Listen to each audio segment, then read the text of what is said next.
Oke teman-teman, jumpa lagi di channel saya. Nah, di hadapan kita sudah ada komponen-komponen PC yang akan saya coba rakit di video kali ini. Jika di video sebelumnya saya merakit PC berbasis prosesor Intel, kali ini saya akan mencoba merakit sebuah PC menggunakan prosesor AMD. FYI aja, konten ini terjadi sebenarnya gara-gara seorang teman memberi saya sebuah prosesor yang katanya nganggur. Nah, karena saya penasaran dengan performa prosesor ini, dan kebetulan beberapa part lainnya sudah ada, jadi nggak ada salahnya kita rakit saja menjadi sebuah PC. Oke, sebelum dirakit, saya jelaskan dulu komponennya satu persatu ya. Yang pertama yaitu prosesor. Ini adalah prosesor AMD A10 9700 Bristol Ridge, dirilis tahun 2017, memiliki 4 core 4 thread dengan clock speed di 3,5 GHz serta 3,8 GHz BOS clock. Menggunakan soket AM4, sudah mendukung memori DDR4 hingga 2400 MTS, 2 MB L2 cache serta TDP di angka 65 watt. Kemudian untuk RAM, di sini saya menggunakan RAM dari Team Group dengan clock speed 2400 MHz CL16 berkapasitas 2x8 GB dual channel. Selanjutnya motherboard. Untuk motherboard, di sini saya menggunakan Mobo berchipset A320 dari Gigabyte, yaitu A320M S2H. Menggunakan soket AM4, secara ofisial mendukung prosesor Ryzen 3000 series. Namun dengan update BIOS, Mobo ini bisa mendukung hingga prosesor Ryzen 5000 series. Mendukung dual channel RAM DDR4 hingga 64 GB, tersedia sebuah slot M.2 SSD yang mendukung dua protokol sekaligus, yaitu M.2 SATA dan M.2 NVMe. Namun, untuk menggunakan SSD NVMe di Mobo ini, prosesor yang digunakan adalah minimal seri Ryzen series. Begitu juga dengan slot PCI Express X16 yang ada di Mobo ini, bandwidth-nya akan tergantung dengan prosesor apa yang kita gunakan.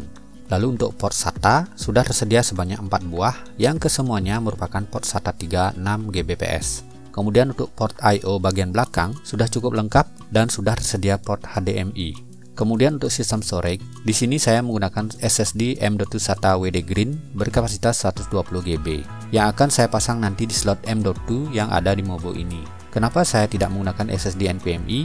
Ini karena prosesor yang digunakan adalah AMD A series, maka otomatis slot M.2 yang ada di Mobo ini hanya bisa dipasangi SSD M.2 SATA saja.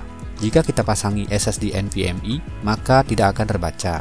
Kemudian untuk storage kedua, di sini saya menggunakan sebuah SSD NVMe berkapasitas 512 GB yang akan saya pasang nanti via adapter M.2 to PCIe X1. Lalu saya pasang pada slot PCIe X1 yang paling bawah. Lalu saya juga memasang sebuah SSD SATA 2,5 inch berkapasitas 128 GB untuk menginstal beberapa game dan untuk antisipasi jika kekurangan storage. Untuk cooling prosesor, di sini saya menggunakan cooling bawaan saja. Coolingnya cukup kecil dan kurang meyakinkan. Mudah-mudahan tidak overheat ya. Kemudian untuk graphic card, di sini saya menggunakan Nvidia GTX 1650 Super, seri yang baru saja didiscontinue oleh Nvidia. Dengan 1280 CUDA core dan 4 GB GDDR6, PGA ini masih sangat capable untuk main game di resolusi 1080p, asal jangan game AAA set ultra ya. Part-part ini akan saya rakit sebuah sasis open air berbahan akrilik dengan menggunakan PSU Deepcool PF450 80+ 230V EU. Dengan daya 450 watt, saya rasa sudah mampu untuk menyuplai daya ke rakitan ini. Oke, tanpa berlama-lama, langsung saja kita rakit PC AMD ini. Pertama-tama kita pasang dulu part-part pada motherboard. Yang pertama kita pasang dulu prosesor ke soketnya. Oh iya, ini adalah pertama kalinya saya merakit PC menggunakan prosesor AMD. Jadi cukup asing dan agak kurang familiar dengan soketnya. Mudah-mudahan benar ya cara pasangnya. Memasang cooler bawaan prosesor ini juga berbeda dengan di prosesor Intel. Sistemnya menggunakan pengait yang dikunci dengan sebuah tuas.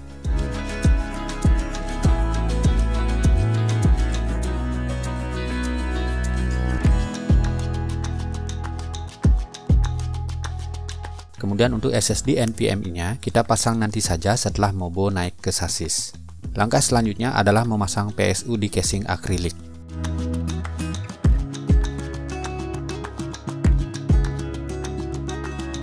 Sasis dan perkabelan PSU sudah siap. Selanjutnya memasang Mobo ke sasis. Oh iya, saya lupa memasang SSD SATA 2,5 inch yang seharusnya dipasang tadi sebelum memasang Mobo di sasis. Tetapi ini tidak masalah karena posisi pemasangan SSD SATA ini mudah dijangkau.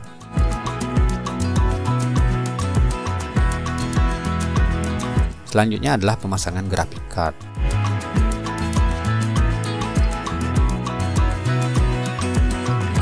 Lalu yang terakhir memasang SSD NVMe yang sudah terpasang pada adapter di slot PCIe X1. Proses perakitan sudah selesai dan ini adalah tampilan PC open air ini setelah dirakit.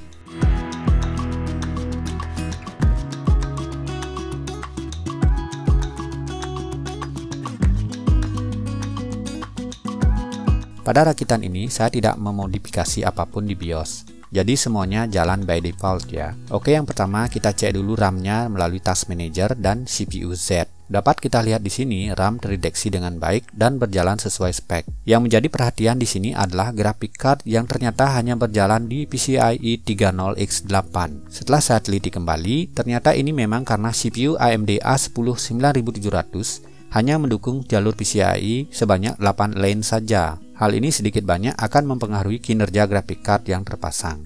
Kemudian untuk SSD NVMe yang terpasang di adapter, dia berjalan di PCIe 20X1 yang mana mendapatkan hasil benchmark Crystal Diskmark 8 di angka 400-an MB per second sekuensial. Sedikit lebih lambat daripada sebuah SSD SATA. Namun kecepatan ini jauh lebih baik daripada sebuah hard disk ya. Oke, lanjut ke benchmark sintetis. Yang pertama adalah CPU Z, CPU benchmark yang menghasilkan skor 227,4 untuk single thread dan 794,4 untuk multi thread. Kemudian Cinebench R23 menghasilkan skor 1535 poin untuk multi core dan 589 poin untuk single core. Jika dibandingkan dengan beberapa rakitan saya sebelumnya, skor prosesor ini adalah yang paling rendah walaupun sudah menggunakan RAM DDR4 dual channel 16GB 2400 MHz. Selanjutnya adalah benchmark Unigine Valley. Dengan preset Extreme HD 8x AA, skor yang dihasilkan adalah 1994 dengan FPS di angka 47,7. Oke, selanjutnya adalah uji gaming. Game pertama yaitu Stray dengan preset High 1080p.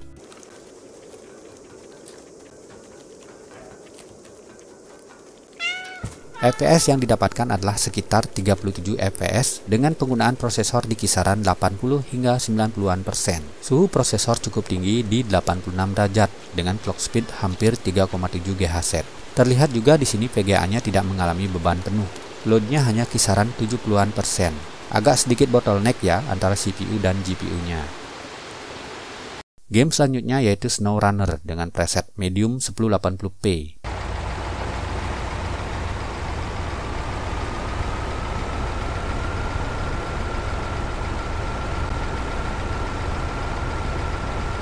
Didapatkan FPS sekitar 30-an FPS dengan GPU usage yang rendah di kisaran 30 hingga 40% saja. Sedangkan CPU usage berada di kisaran 80 hingga 90-an %. Di game ini boneknya cukup parah ya. Selanjutnya Kena Bridge of Spirit, preset Ultra 1080p.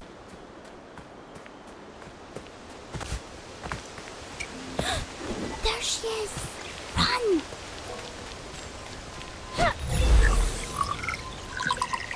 FPS yang didapatkan adalah kisaran 30-an FPS dengan load prosesor naik turun di 70 hingga 90-an %, sedangkan load GPU di kisaran 97%. Di sini terlihat gamenya memang GPU bound.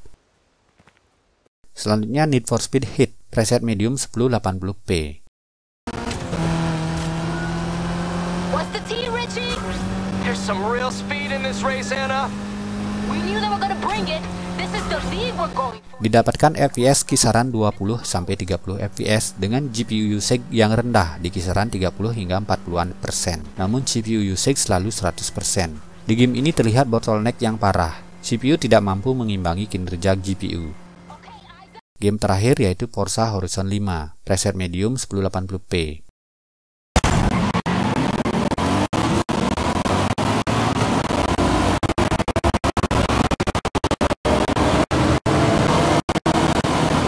FPS yang didapat antara 30 hingga 40 FPS dengan GPU load di kisaran 40%, sedangkan CPU load 100%. Terlihat hasil recording patah-patah di beberapa bagian. Sebenarnya gamenya tidak patah-patah, hanya hasil recordingnya yang patah-patah akibat CPU load yang terlalu tinggi. Pada game ini, AMD A10 9700 tidak mampu mengimbangi GTX 1650 Super alias bottleneck.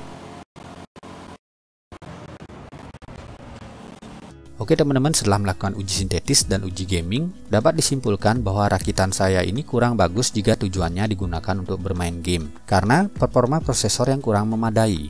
Bahkan rakitan Core i5 4570 dengan harga yang lebih murah, saya rasa akan lebih baik. Akan tetapi jika tujuannya agar bisa upgrade ke depannya, tentu rakitan ini memiliki peluang upgrade yang jauh lebih baik. Motherboard A320M ini bisa kita pasangi prosesor Ryzen 3000 series atau bahkan 5000 series dengan update BIOS. Oke, demikian sharing saya kali ini, semoga bermanfaat. Jangan lupa dukung channel ini dengan cara subscribe, like videonya, dan tinggalkan komentar. Sampai jumpa di video saya yang selanjutnya.